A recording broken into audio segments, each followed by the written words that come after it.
Most truck dispatchers fail, and let me tell you, it's not because the market's too saturated or because carriers are too hard to find.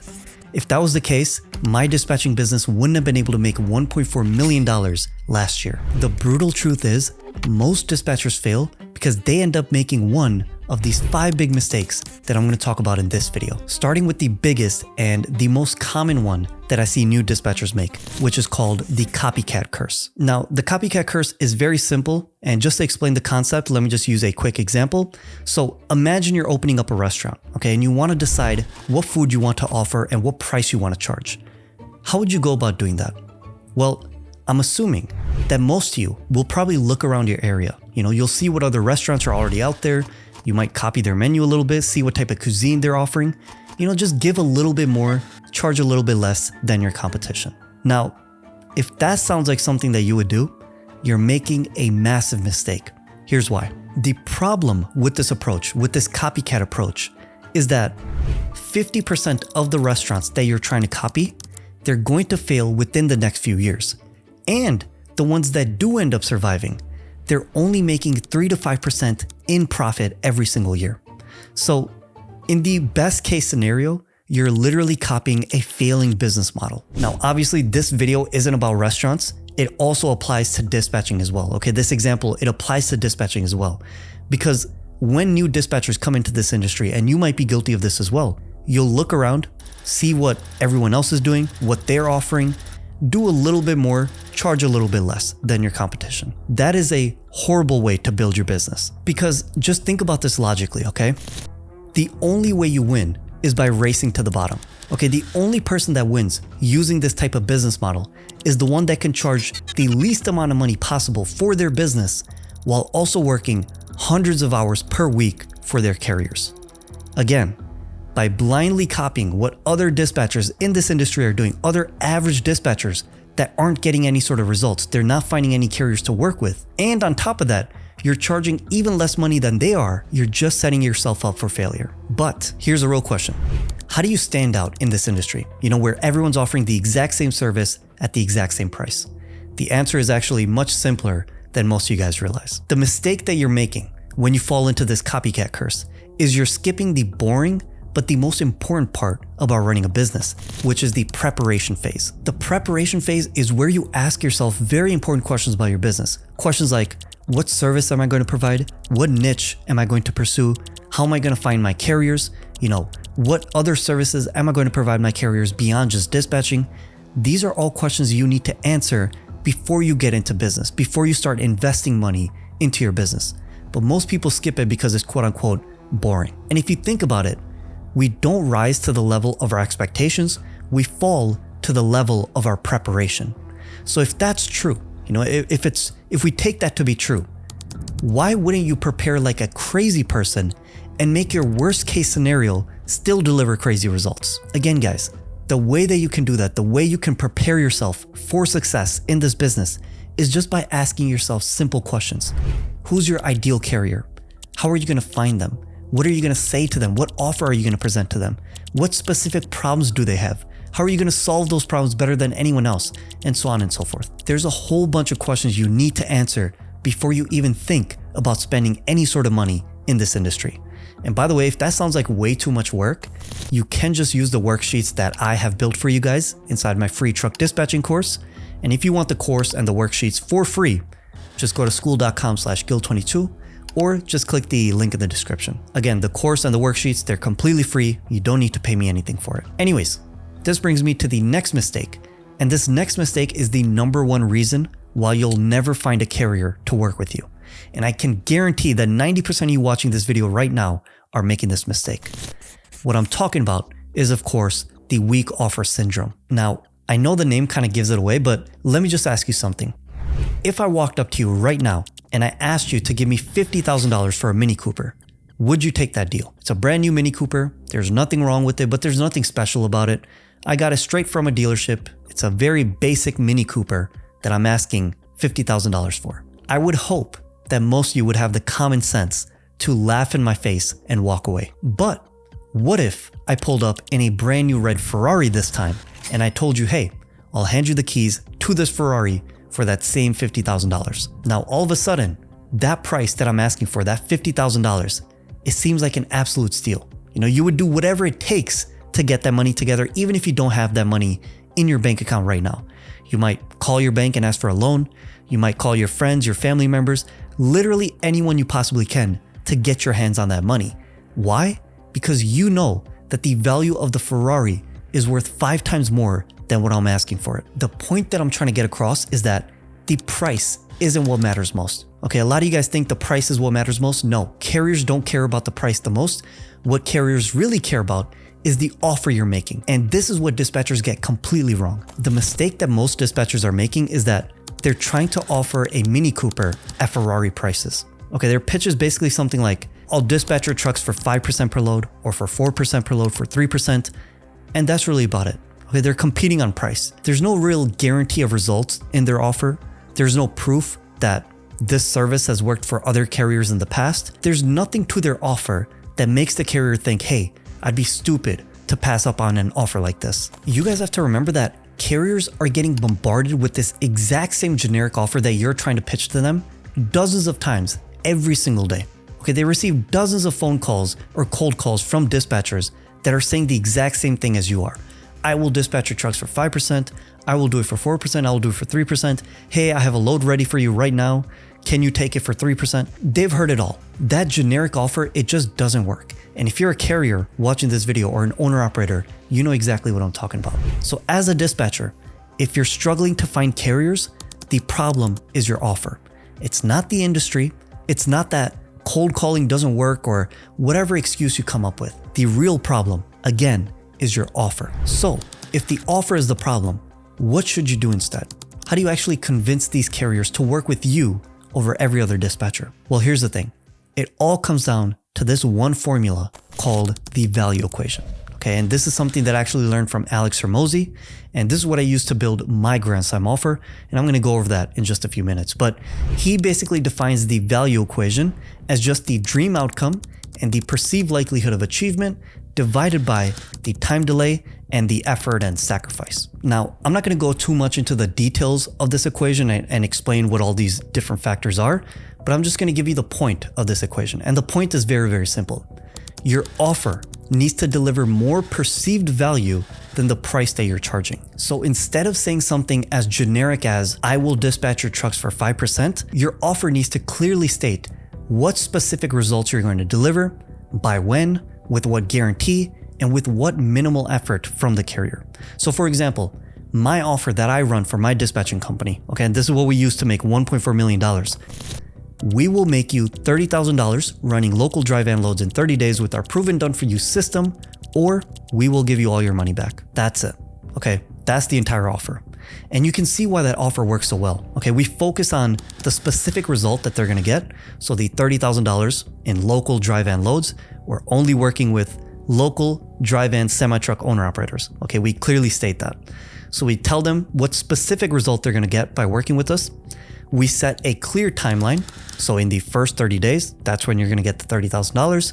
We also include a guarantee. That's where the all your money back comes in. And then we also show them how easy it is to work with us. Okay, we're gonna do all the work for them. We have a proven done for you system. So hopefully you can see why our offer works so well. You know, why we're able to work with like 80 plus carriers and make like $1.4 million, while other dispatchers in this industry, they're struggling to, you know, even find one carrier to work with. And the fact of the matter is, when your offer is this strong, you can get away with charging much higher prices than your competitors. You don't have to compete on price anymore. You don't have to drop your price to 4% to 3% to 2%. You don't have to play that game. Okay, that is a losing game. You can charge 10% like we do.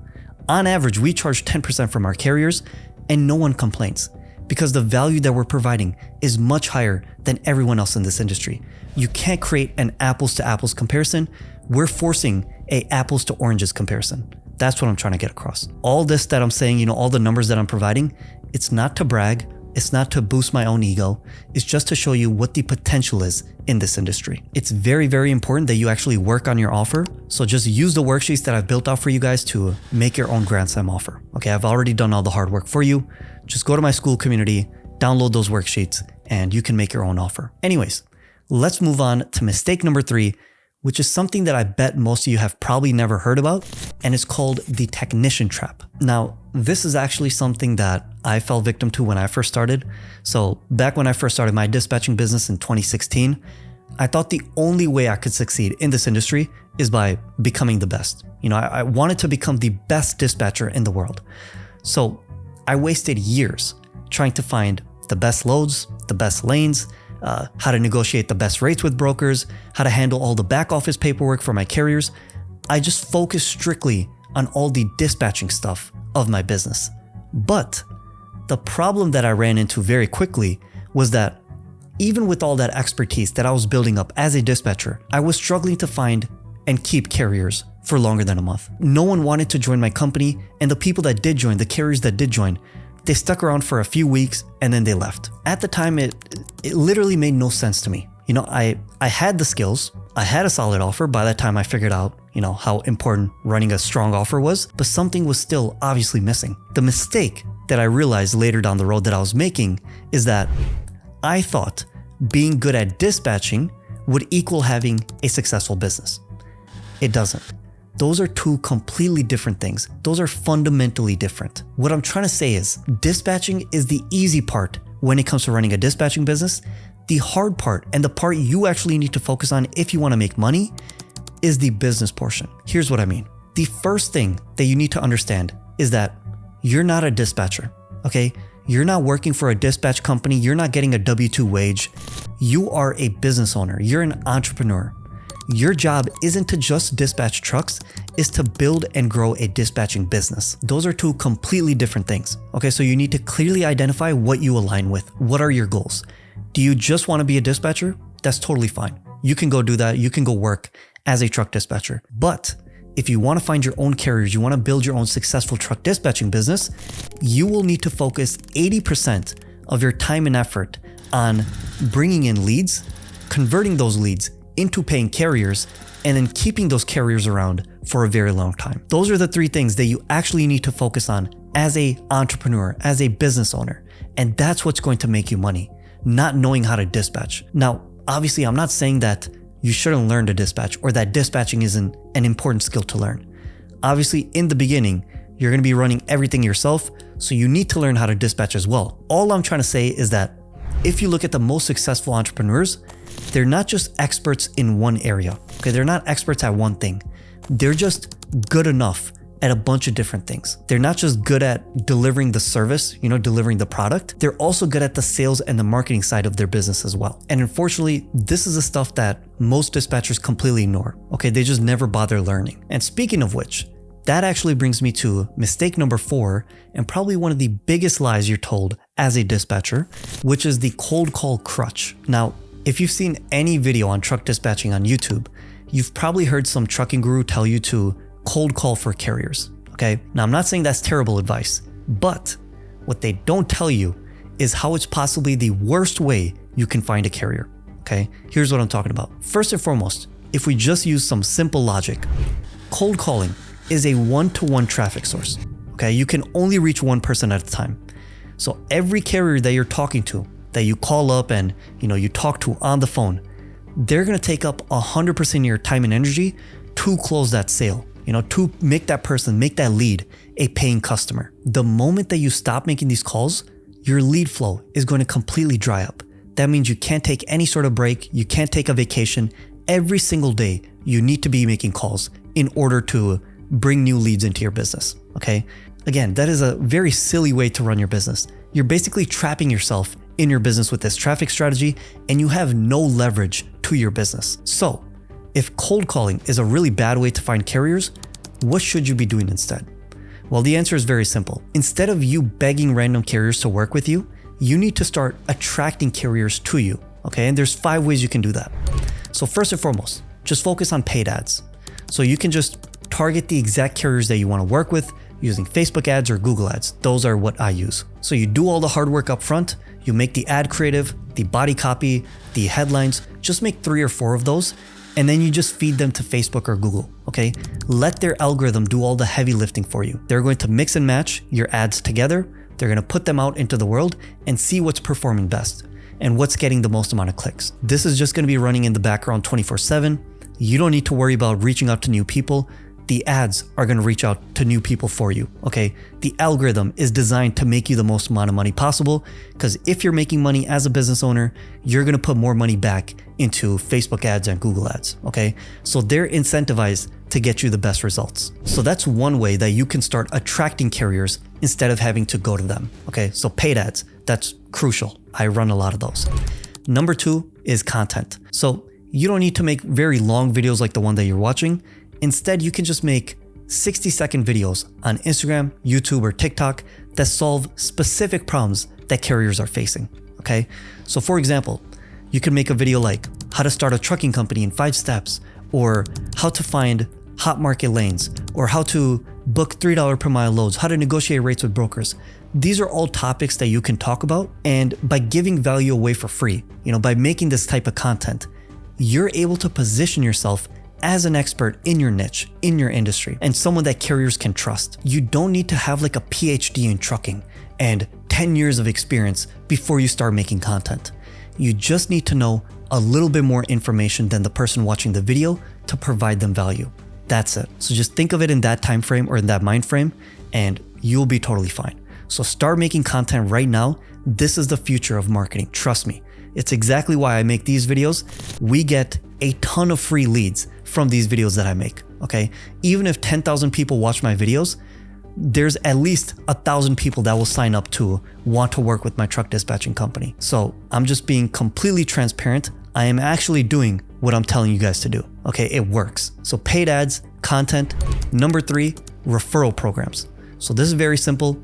You just offer your existing carriers an incentive to bring in new carriers. I have a philosophy in my dispatching company that one happy carrier needs to bring in 2 or 3 more carriers for us, okay, without us doing any extra work, without us spending any more money on ads or making any new content. Every carrier that we sign on, they should help us get 2 or 3 more carriers.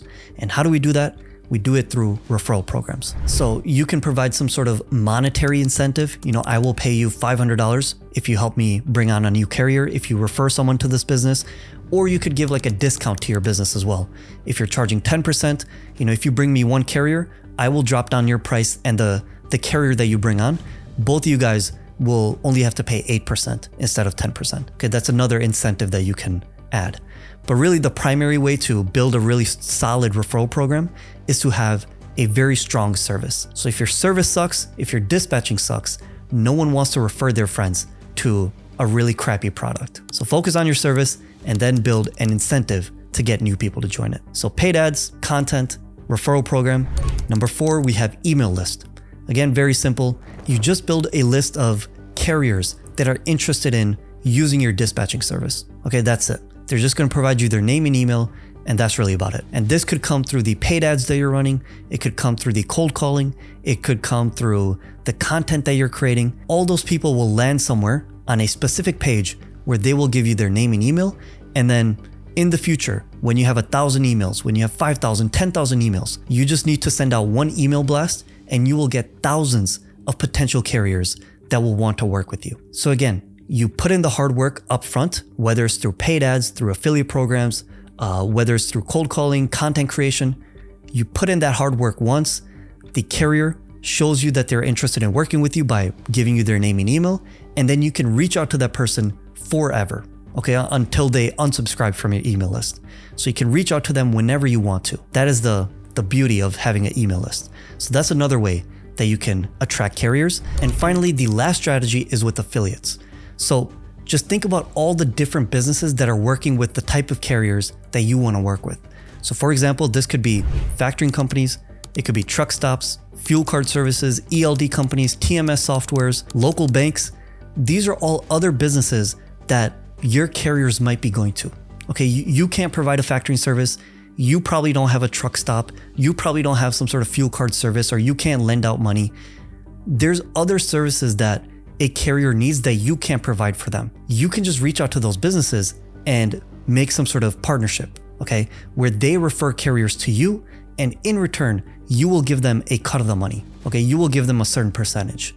So for example, what we do is we're working with a local bank, a nonprofit bank in Milwaukee that refers carriers to us. So anytime anyone goes to that bank to ask for money to start their trucking company, they also get set up with us. They get referred over to our dispatching company. Because the pitch that I make is, hey, I know you want to get paid. You want your loan to get paid back. Okay, you're providing this person a loan. You want that money back. You want the interest rate that you're charging to be paid off. You don't want them to go into default. So we will just help find the loads for this person, for this owner operator. We will make sure that they are profitable, and in return, they will make money, you get your money back, and we also make money. So it's a win-win-win situation. Again, this is a very underrated strategy. No one really uses it. That's why we're able to, really grow rapidly in this industry, all because of affiliates. But anyways, you can use any of those 5 strategies. The point that I'm trying to make is that if you just focus on cold calling, there's nothing wrong with cold calling, but if you just focus on that as your primary traffic source, you are playing a sucker's game. You will never be able to build a successful dispatching business if you have to spend 6 to 7 hours a day begging random carriers to work with you. Okay? It's just not going to happen. So this actually brings me to the final and the biggest mistake that you can make as a dispatcher, which I call the motivation mirage. Okay? And the concept of the motivation mirage is very, very simple. Essentially, it's when you rely on motivation to run your business, to take action every single day. In my opinion, motivation is a complete scam. It's totally unreliable. One day you'll be fired up, you're making calls, you're booking loads. The next day, you're spending the entire day on your sofa watching YouTube, telling yourself, hey, I'll just do this tomorrow. I know I need to get work done, but I'll just do it tomorrow. And then tomorrow comes and you do nothing. If you only work when you feel like working, you will barely work at all. Business isn't just like this hype fest. It's not this like fun thing that you get to do every day. Most of business, 99% of business, is very repetitive, boring, and sometimes even frustrating work. And that's why most dispatchers quit. The only dispatchers that succeed in this industry, they're the ones that don't rely on motivation. They rely on systems. Okay, so how do you actually build a system? How do you systematize your business? Well, there's 3 things you can do. First and foremost, focus on your inputs, not your outputs.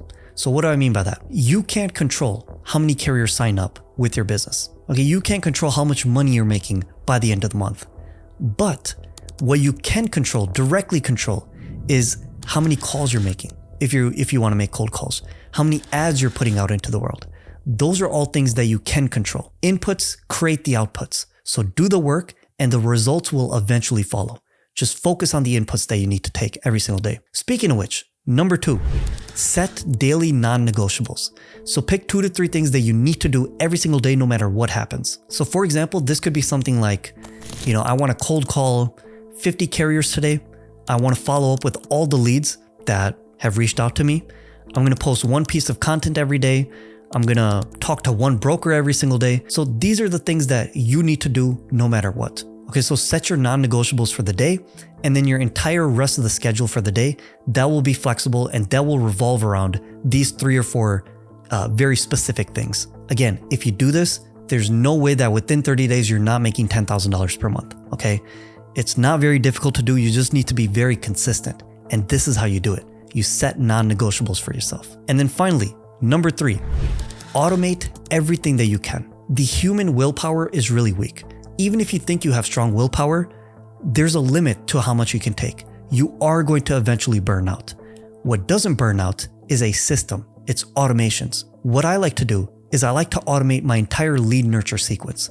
So I use tools like truck.ai. You can check that out if you want. It's a software that I white labeled and built for other truck dispatchers. But essentially, anytime I run an ad and anyone clicks on the ad, they give me their name and email. Instead of me manually reaching out to them and saying, hey, thank you for signing up. Would you like to schedule a call? Instead of me taking time out of my day to do that, I just have a machine doing all that work for me. I have automations in place, email sequences that I've built out that will just run on autopilot. So that's just an example of an automation, but there's so many other ways that you can start to automate your dispatching business. Again, the point that I'm trying to make is that the best dispatchers, they're not the ones that are the most motivated.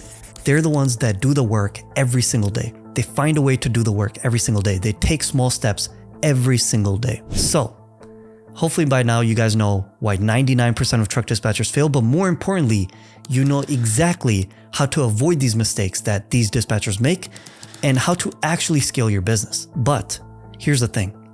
Knowing this stuff isn't enough, okay? If you're actually serious about building a successful truck dispatching business, you need to watch my full free course by clicking on this video right here. Okay, it's a free truck dispatching course. There's people out there that are charging thousands of dollars for the stuff that I give away for free in this video, so go check that out right now. Join my free school community if you want those worksheets, and I'll see you in the next video.